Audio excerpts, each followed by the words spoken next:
Monsieur Coquerel. Bonjour Éric Coquerel, merci d'être notre invité, député La France Insoumise de la Seine-Saint-Denis, président de la Commission des finances de l'Assemblée nationale. On est ensemble pendant 20 minutes pour une interview en partenariat avec la presse régionale, représentée par Stéphane Vernet de Ouest France. Bonjour Stéphane.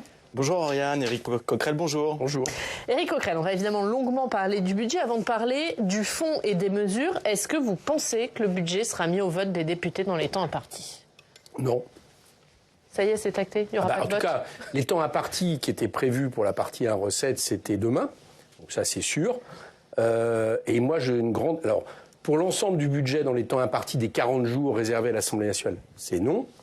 Et moi, mon inquiétude maintenant, c'est même qu'on arrive à voter la partie 1 recette. Je dis mon inquiétude parce qu'elle sera battue. Et ça peut être pratique pour le gouvernement de justifier qu'elle parte au Sénat sans vote. Donc voilà. Donc même la partie recette ne sera pas mise au vote pour vous? Ah bah si, j'ai dit qu'elle sera battue. J'ai ça. Non. Je dis qu'elle sera battue de toute façon. Mais là, tel qu'on est parti aujourd'hui, on l'aura même pas examiné le 23 novembre. C'est pour ça que moi je tire des sonnettes d'alarme depuis maintenant une semaine.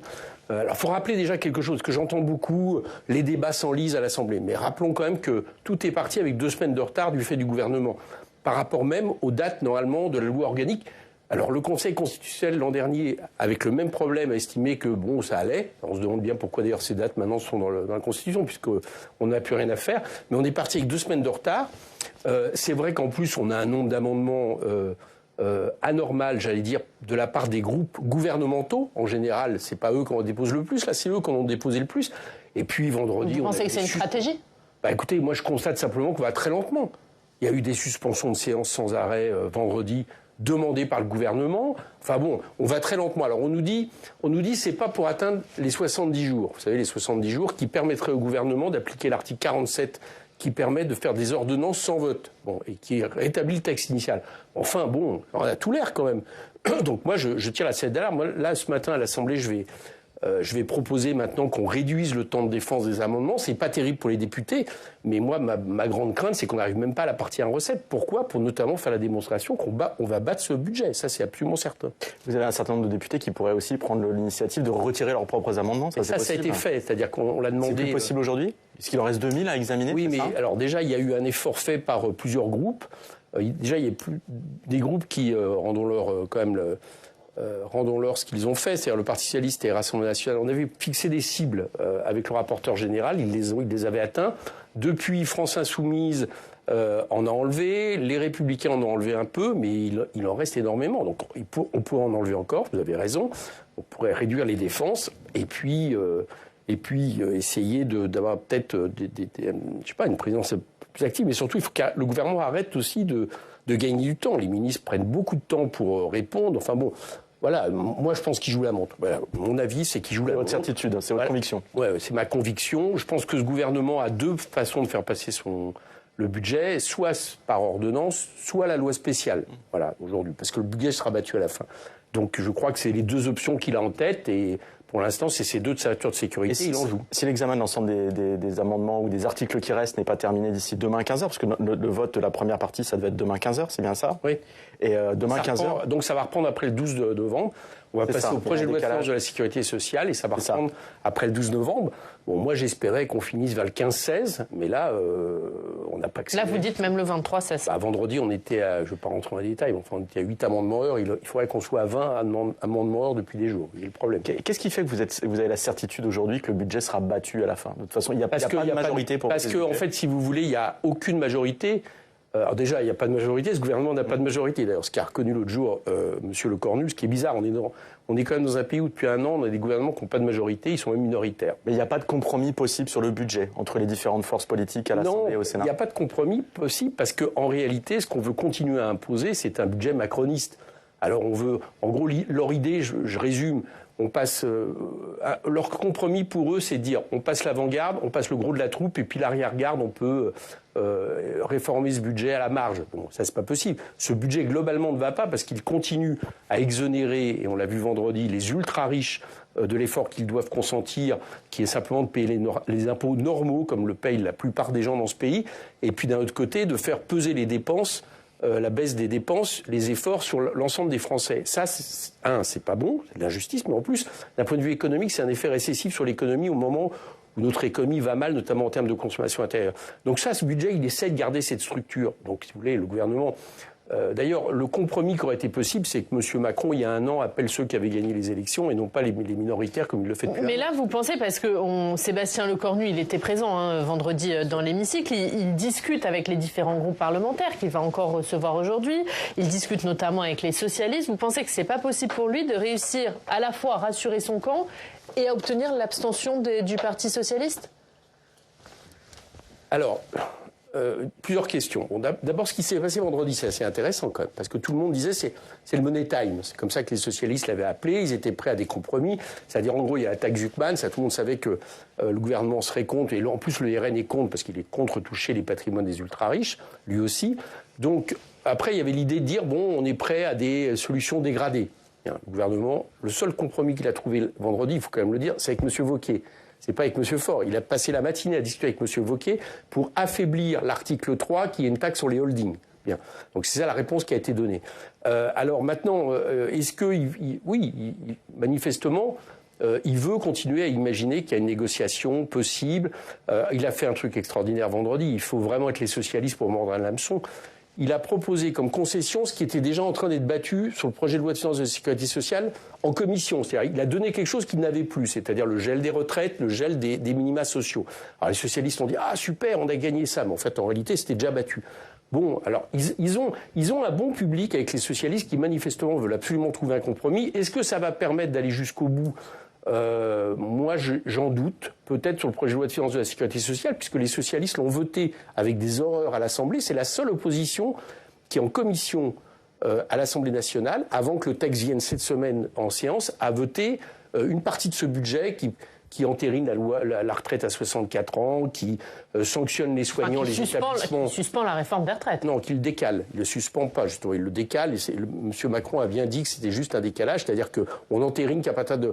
Les gens nés en 69, on reprendra la réforme des retraites et les autres ont un décalage de 3 mois qui, en plus, ils payent avec leur pension. En tout cas, l'âge est bloqué à 62 ans et 9 mois jusqu'au début 2028. Non, il n'est pas bloqué. L'âge est annoncé repartir le 1er janvier 2028. Et cet effort-là est compensé par une baisse des pensions. C'est-à-dire que les retraités vont payer, par la baisse des pensions et les retraites complémentaires, vont payer ces 3 mois qu'on leur offre en sursis. Vous me direz, je pense que le progrès social, les gens vont demander. C'est pour ça que vous y êtes opposé? Oui, les bien sûr. LFI s'y sont opposés? C'est ni une abrogation, ni même une suspension. Il n'y a pas que nous. Vous avez vu que les syndicats, CGT, etc., se sont exprimés contre. Bon. Et les oppositions, la plupart des oppositions ont voté contre. Mais je reviens là-dessus. Ils ont quand même... Enfin, les socialistes, vendredi, ont quand même fait l'exploit de, voter un amendement de Jean-Paul Mattei, Modem, en l'amendant, ce qui fait que ça revient à faire un compromis avec le Rassemblement national sur le programme du Rassemblement national. C'est plus tout à fait l'IFI, ça affaiblit l'IFI, et c'est même pas l'ISF. Voilà.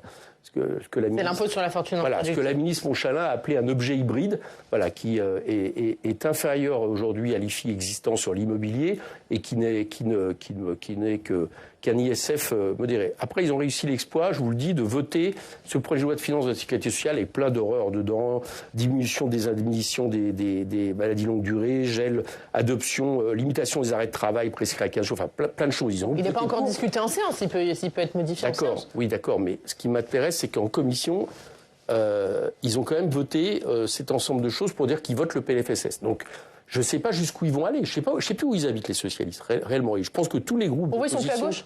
Non, c'est pas ce que je dis. Je ne sais plus en ce moment où ils habitent, parce qu'ils sont tellement dans l'idée de trouver à tout prix un compromis pour éviter un retour aux urnes, qu'ils en arrivent finalement à accompagner le gouvernement dans cette espèce de théâtre d'ombre qui laisse penser qu'un compromis est possible, alors qu'en réalité, ils essayent de passer leur budget.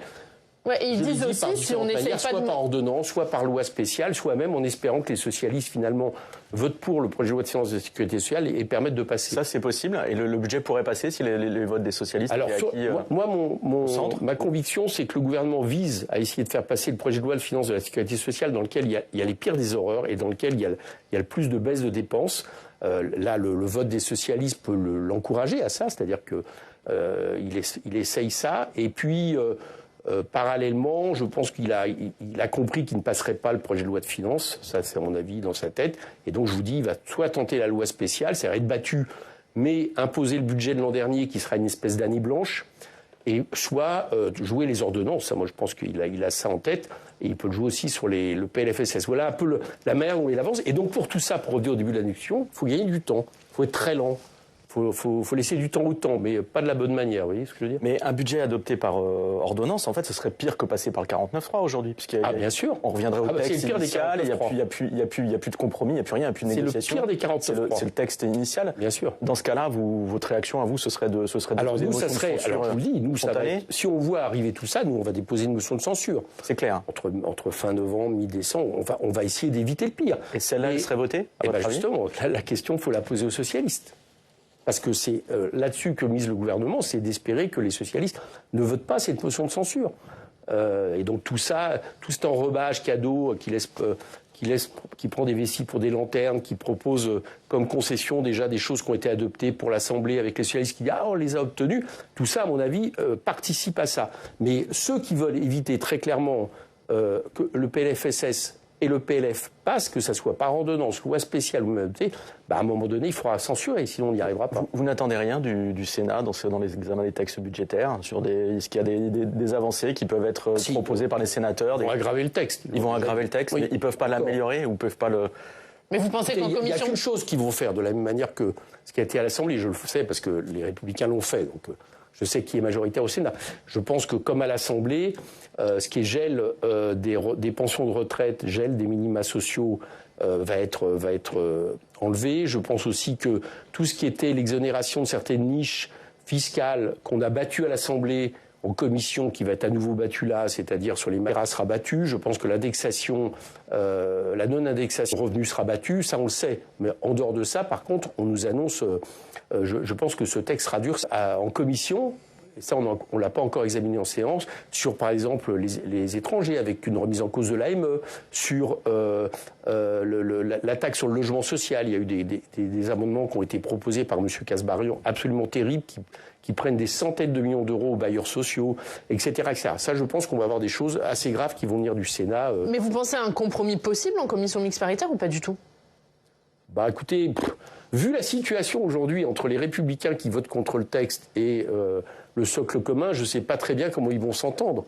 Mais de toute façon, admettons même qu'ils arrivent à s'entendre, à l'Assemblée, ça sera battu. C'est pour ça que je vous dis que le PLF peut pas passer, sauf en dépassant les délais et en jouant sur ces ordonnances qui, vous l'avez dit tout à l'heure, seraient comme une première et un vrai problème. C'est que ces ordonnances, ils ont été inspirés du régime de Weimar en 1932, de façon à imposer des budgets qui n'avaient plus de majorité à l'Assemblée. On sait comment toutes les espèces de dérives autoritaires s'est terminé. Le gouvernement a promis un tableau de bord pour suivre en temps réel le coût des mesures. Est-ce que vous l'avez eu, ce tableau de bord?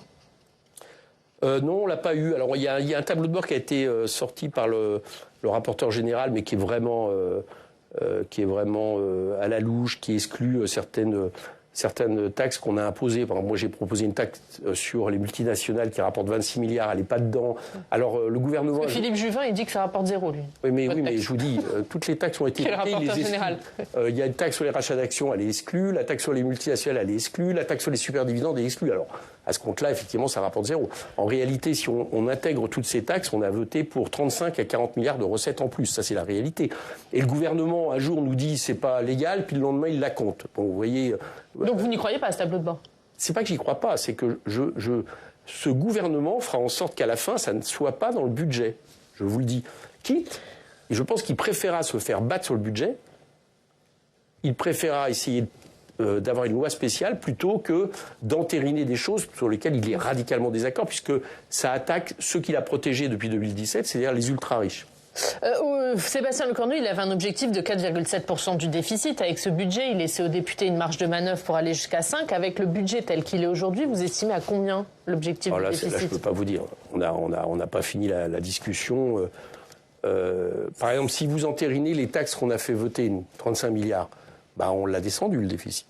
Bon, donc le gouvernement ne calcule pas comme ça, vous voyez ce que je veux dire? Mais le 4,7, il est atteignable pour vous ou pas? Comment? Le 4,7, il est atteignable ou c'est trop? Nous, on a fait un contre-budget. Là, je parlais les filles, d'accord? Dans lequel on va chercher pour 180 milliards de recettes nouvelles, uniquement ciblées sur les ultra-riches, sur les très grandes entreprises, en rabotant des niches, en les taxant à la hauteur où sont taxés les Français. Encore une fois, je rappelle, c'est pas de les surtaxer, c'est que simplement les ultra-riches payent ce que les Français payent en termes de pourcentage de leurs revenus ou de leur patrimoine. On a été chercher 180 milliards de recettes. Ça nous permet de notre budget d'estimer qu'on peut faire 160 milliards de dépenses pour répondre aux besoins sociaux, aux besoins écologiques et de descendre les déficits. Donc moi je pense qu'il y a moyen de faire, mais c'est pas ce que se prépare à faire le gouvernement. Une dernière question sur le budget. Sur le budget, justement cet objectif de 4,7 millions de déficit, 2 milliards de déficit, pardon, et être en dessous, pardon, 4,7% du PIB en termes de déficit et être en dessous de 5%.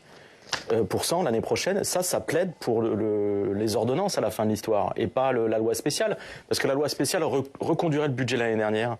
Or, le budget l'année dernière, il nous fait terminer à 5,4% de déficit. J'imagine mal le Premier ministre reprendre le même budget et ne pas être dans ses propres objectifs. Alors, vous avez raison de dire que la loi spéciale, pour eux, c'est vraiment passé par le trou de la souris. Je veux dire, c'est pas l'idéal par rapport au budget qu'ils présentent aujourd'hui. Mais à partir du moment où vous faites une année blanche, la loi spéciale, c'est une année blanche. Rien n'augmente. Et que par contre, le PIB, lui, augmente, inévitablement, votre budget représente... Ça pourrait passer. Oui, c'est-à-dire qu'en fait, il baisse... Si la croissance est au rendez-vous. Il baisse les dépenses, en réalité. Leur seul problème sur la loi spéciale, c'est le budget des armées, qui est prévu d'être augmenté à 7 milliards dans le budget actuel. Et là, par contre, vous ne pouvez pas augmenter les budgets de cette manière-là. Ça serait leur problème. Mais moi, je pense que là où ils en sont, c'est-à-dire un gouvernement minoritaire, un programme minoritaire qui essaie de passer absolument en force, bon, si à la fin ça se termine en loi spéciale en se disant, bon, on verra bien en 2026, de façon à revenir sur un PLF, si les temps sont meilleurs, etc. pour eux, je pense que... Moi, Monsieur Lecornu, il avance au jour le jour. Le problème, c'est qu'il y a des oppositions qui le laissent avancer au jour le jour, et il se dit, chaque jour d'avancée est un jour de gagner. Voilà, c'est comme ça qu'il avance, avec les ceintures de sécurité dont je vous ai parlé, c'est-à-dire les ordonnances ou la loi spéciale. Moi, je pense que c'est ça qu'il a en tête aujourd'hui. Un mot sur les découverts bancaires, puisqu'il y a une directive européenne qui encadre ces découverts bancaires, qui a été transposée par le gouvernement. La France Insoumise a lancé une pétition sur le sujet. On va écouter ce qu'en dit la porte-parole du gouvernement, Maud Bréjon, hier sur notre antenne. La France Insoumise n'a pas lancé de pétition, la France Insoumise a lancé une énorme fake news dans le débat public. Les découverts bancaires étaient en réalité déjà contrôlés. Ils continueront à l'être, y compris pour des découverts inférieurs à 200 € ou inférieurs à un mois. Mais donc on reste évidemment extrêmement vigilant à ce que ça n'entrave pas le quotidien des Français. C'est extrêmement grave ce qui s'est passé, si je peux m'y arrêter une petite minute. La façon dont la France Insoumise a instrumentalisé ce débat sur un sujet qui, on le sait, touche le quotidien de millions de Français qui, parfois, arrivés au milieu ou à la fin du mois, ont besoin de ce découvert, c'est honteux. Qu'est-ce que vous lui répondez? Elle accumule vraiment les fake news. Je l'écoutais juste avant dans votre émission en train de nous expliquer que la fortune des milliardaires était immatérielle. Elle va bientôt nous dire que M. Arnault a un train de vie de smicard aussi. Bon, donc là, elle en accumule une autre. Elle le dit d'ailleurs dans sa phrase. Vous écoutez. Ce qui se passe maintenant, c'est que pour les découverts en dessous de 200 €, qui sont la majorité, eh bien, effectivement, ils vont devoir être considérés comme des crédits à la consommation. Et donc, les banques vont devoir faire en sorte d'interroger la solvabilité des clients au taux d'effort de 35%. Mais ce qu'elle dit, c'est que vous avez intitulé votre pétition « Interdiction », alors qu'il n'y a pas d'interdiction. Il n'y a pas une interdiction, mais de fait, si jusqu'à 200 € de découvert, et tous ceux qui m'écoutent savent que c'est, par exemple, la moyenne, en gros, pour 45% des Français, dans l'année, ils sont à découvert à un moment donné de 223 €. D'accord ? C'est la moyenne. Donc ça veut dire que vous avez énormément de personnes qui sont en découvert en dessous de 200 €. Et bien, ce qui va se passer, c'est qu'à partir de là, avec la transcription de cette directive européenne, à partir de là, les banques vont être obligées de vérifier la solvabilité des clients et donc potentiellement d'interdire ce découvert, donc potentiellement de refuser les paiements qui sont liés à ça, d'interroger la Banque de France au-dessus de 200 €, ça c'est nouveau par rapport à ça. Donc en réalité, des découverts qui jusqu'à aujourd'hui n'entraînaient pas une situation dramatique vont potentiellement être dramatiques aujourd'hui. Mais pourquoi vous êtes allé jusqu'à parler d'interdiction? Parce que de fait c'est une interdiction. C'est un contrôle plus strict. Ah bah oui, mais enfin un contrôle plus strict qui se termine au fait que vous ne pouvez pas le faire, comment vous appelez ça, vous? Bon. Donc la réalité, c'est qu'ils ont décidé de transcrire, et moi ce que je veux revenir, c'est qu'il faut l'abroger. Il faut abroger cette ordonnance au plus vite. Parce que là, je le dis aux Français qui nous écoutent... Mais comment vous faites, il y a une directive européenne? Mais la directive européenne, figurez-vous, sur la requalification des travailleurs ubérisés en salariés. Je voudrais bien savoir pourquoi celle-là, on ne nous la propose pas à l'Assemblée. Elle a été adoptée au Parlement européen il y a maintenant 1 an ou 2 ans je crois, sous les efforts de ma camarade Leïla Chadi. Pourquoi celle-là ne vient pas et pourquoi celle-là vient très vite? Voilà, c'est une question que je pose. Un dernier mot sur un sondage qui a été publié hier par La Tribune dimanche, qui met, sondage pour la présidentielle, qui met Jean-Luc Mélenchon, Raphaël Glucksmann au coude à coude. Est-ce que Jean-Luc Mélenchon, aujourd'hui, il n'est plus le vote utile de la gauche? Enfin, c'est marrant parce qu'il y a 2 façons de voir ce sondage. Dans ce sondage, Jean-Luc Mélenchon, il y a un mois, était à 9%, et là, il est devant M. Glucksmann. Donc moi, je vois plutôt une progression très forte de Jean-Luc Mélenchon. Bon, moi, nous, on se méfie des sondages, qu'ils soient bons ou qu'ils soient pas bons, je pense que... Mais ce que j'observe, c'est que pour avoir suivi toutes les campagnes présidentielles de Jean-Luc Mélenchon, c'est les meilleurs résultats 1 an et demi avant une élection qu'on ait jamais eu dans des sondages. Voilà, ce que j'observe, que c'est lui qui est en progression et que ça correspond un peu à ce qu'on ressent sur le terrain et ce qu'on ressent notamment ce débat budgétaire. Tous les gens nous disent, heureusement vous êtes là, que vous tenez bon. Bah, ça se voit à un moment donné dans les sondages, je pense. Un dernier mot, Stéphane? Juste une question sur les sondages. Enfin, les sondages,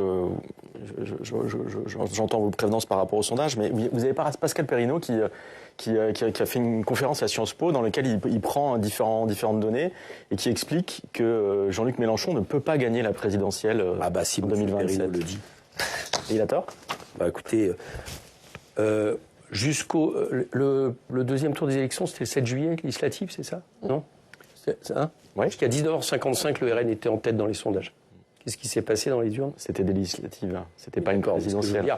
Je vous dis juste, relativement le côté... non, puis 1 an et demi avant, effectivement, ça n'a pas grand sens. Il n'empêche qu'il y a quand même un niveau de détestation et de rejet de Jean-Luc Mélenchon qui est assez fort. On sera, et j'espère avec Jean-Luc Mélenchon, au 2e tour des élections présidentielles, et vous verrez que dans ces cas-là, face au Rassemblement national, la messe ne sera pas dite. Merci Eric Coquerel. Merci d'avoir été notre invité. La une de Ouest France, Stéphane, c'est la délicate mission des professeurs contractuels. À la une de votre journal, on passe tout de suite à l'actualité dans nos régions.